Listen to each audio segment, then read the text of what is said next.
السلام عليكم ورحمة الله وبركاته. هنعمل النهارده مع بعض الكوكيز. هعمله لكم النهارده بطريقة حلوة جدا، وهنحط بقى فيه كل المكونات اللي بيحبوها الولاد. هقول لكم كده المقادير وعلى طول هنخش في الخطوات. هنا انا حاطه 4 كوبايات من الدقيق، معاهم نص كوبايه من الزيت، نص كوبايه من الكاكاو الخام مش مضاف له سكر. وبعدين برضو بحب احطه في الكوكيز، بيبقى حلو جدا. ده دقيق الذره الاصفر برضو بيديله نكهه حلو جدا. وبنحط بيضتين، كوبايه الا ربع سكر بودر، 200 جرام زبده. وبعدين اللي بيديله نكهه حلوه جدا برضو ويعزز الطعم بتاعه دبس الرمان او دبس التمر. انا حاطه النهارده دبس التمر.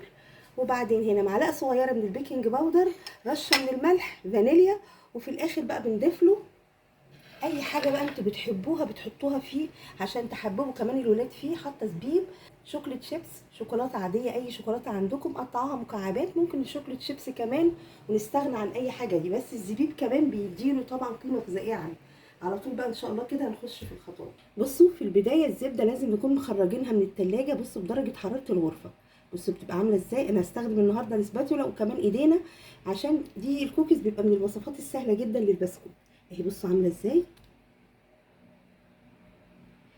البيض برضو يفضل نكون مخرجينه من قبلها من التلاجة. للكيك عامة او البسكوت البيض لازم نخرجه من قبلها بفترة. هحط بقى الزبدة كده شوية وهديها بس كده لفة الاسباتولا كده. وبعدين هحط السكر البودر لفة بسيطة كده بالاسباتولا، يعني مش هنديها ايه ضرب جامد يعني. طبعا ده عكس الكيك، فيفضل ان احنا انا بسهل لكم لو حابين بالمضرب، بس الكوكيز من الحاجات اللي بتشتغل بايدينا عادي. بصوا الزبده عشان بدرجه حراره الغرفه بصوا ناعمه ازاي. هحط بقى الزيت. وعلى فكره كمان ممكن تضيفوا كل المكونات مع بعض هتبقى حلوه جدا.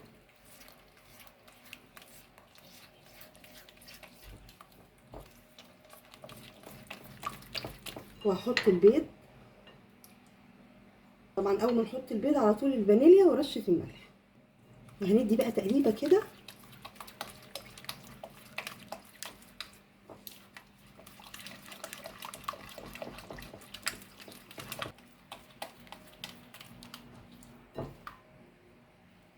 هنحط بقى دبس التمر او دبس الرمان بيبقى حلو جدا. بما ان التمر اللي من دول موجود، دبس التمر بيبقى حلو جدا، ممكن نعمله كمان في البيت سهل قوي. هديله تقليبه وبيدي كمان بصوا بيغير اللون، بيدي لون حلو قوي للكوكيز. لو عملناه بيه هيعجبكم جدا ان شاء الله. هنزل بقى على طول بدقيق الذره وهلف لفه كده بسيطه.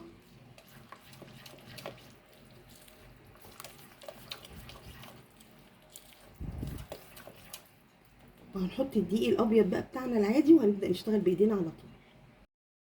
بس هنحطه بالتدريج، انا مش هحطه كله مره واحده.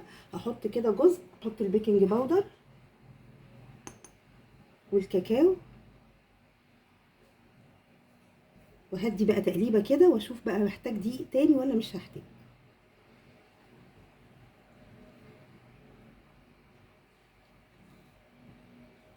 طبعا البسكوت يعني ما بنقلبوش كتير، بيتلم بس.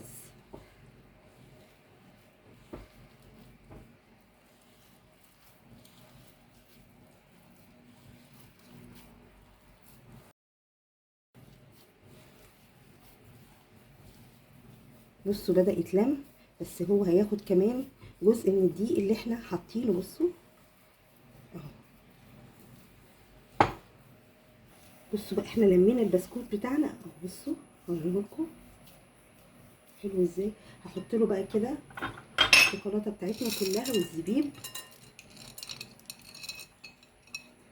اي نوع شوكولاته بقى انتوا بتحبوها. لو مفيش ممكن زبيب كمان، شوكليت شيبس، كل الحاجات دي بتدي طعم حلو جدا الكوكيز، وبتبقى باينه قوي لما بيجي يعني نفتحها من جوه بتبقى الشوكولاته سايحه فيها وبتبقى جميله جدا. هنلمها بقى كده بس وهنبدا بقى على طول نشكلها. بصوا هنا بقى انا ضفت لها شوكليت شيبس، وكمان كان عندي وايت شوكليت شيبس فحطيت لها. لو انتوا ما عندكوش برضو ممكن الشوكليت شيبس هتبقى حلوه جدا. واي مكسرات برضو ممكن نستغنى عنهم، ممكن نستغنى عن الشوكولاته خالص ونحط مكسرات هتبقى حلوه برضو. بس الحاجات دي بصراحه بتجذب الولاد وبتبقى جميله جدا، حتى بره بتتباع بالشكل ده. فانا هشكلها بقى ما بين الشوكليت وما بين الوايت، وان شاء الله هتطلع طعمها حلو، كمان شكلها هيبقى احلى.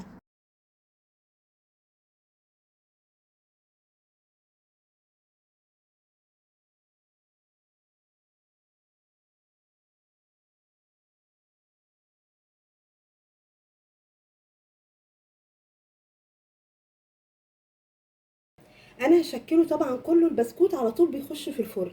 احنا بنبقى مشغلين الفرن من قبلها مثلا ب10 دقايق، هحطه على 200 درجه. طبعا ما بياخدش يعني ربع ساعه وتبصوا عليه. انا هكمل الصينيه بتاعتنا هوريها لكم برده قبل ما ادخلها الفرن. هندخلها الفرن ونشوفها برده مع بعض ان شاء الله.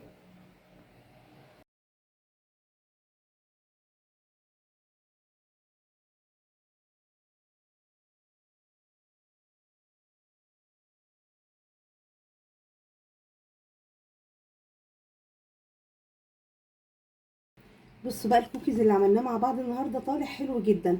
على فكره ما خدش اكتر من ربع ساعه في الفرن. يفضل ما تزودوش عليه النار علشان البسكوت ده من الحاجات الخفيفه جدا. التسويه بتاعته كمان في منتهى الجمال. بصوا مش مستحمل حتى وانا بكسره. بصوا جميل جدا، بسكوته روعه. بصوا منتهى الجمال.